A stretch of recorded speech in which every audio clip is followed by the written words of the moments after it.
Hello foodies, welcome to Kidos kitchen. ఈరోజు మరొక కొత్త రెసిపీతో మీ ముందుకు వచ్చేసానండి. అదేంటనుకుంటున్నారా? Tasty and easy tomato rasam తయారు చేసే విధానం చూసేద్దాం రండి. ముందుగా ఒక బౌల్లో ఎర్రగా మగ్గినటువంటి 2 టమాటాలు, చిన్న నిమ్మపండు సైజు అంత చింతపండు, కొంచెం కరివేపాకు, 1 table spoon salt, 1 table spoon రసం పౌడర్. నేనైతే హోమ్ మేడ్ రసం పౌడర్ యూజ్ చేస్తానండి.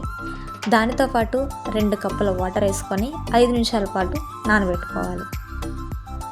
5 నిమిషాల తర్వాత చూపించిన విధంగా టమాటాలు, చింతపండు, కరివేపాకు, రసం పౌడర్ 4 బాగా మిక్స్ అయ్యేలాగా స్మాష్ చేయాలండి. ఇలా స్మాష్ చేయడం వల్ల రసంకి స్మెల్ అనేది చాలా బాగుంటుంది. దాని తర్వాత తాలింపు పెట్టుకున్న ప్యాన్ స్టవ్ మీద పెట్టుకొని 2 స్పూన్ల కుకింగ్ ఆయిల్ యాడ్ చేసుకోవాలి. ఆయిల్ బాగా మరిగిన తర్వాత 1 టేబుల్ స్పూన్ రసం పౌడర్ యాడ్ చేసుకొని 2 ఎండుమిర్చిని 2గా చిదిపి అందులో వేయాలి.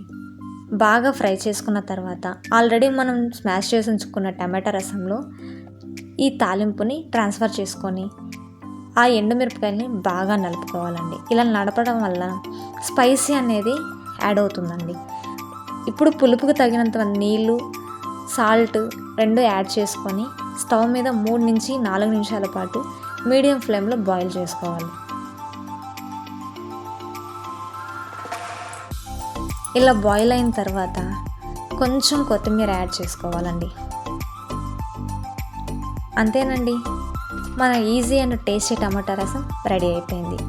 వేడి వేడి అన్నంలోకి సర్వ్ చేసుకొని తింటే డైలీ తినేదానికంటే ఇంకా 4 ముద్దలు ఎక్స్ట్రాగానే తింటారండి రసంతో.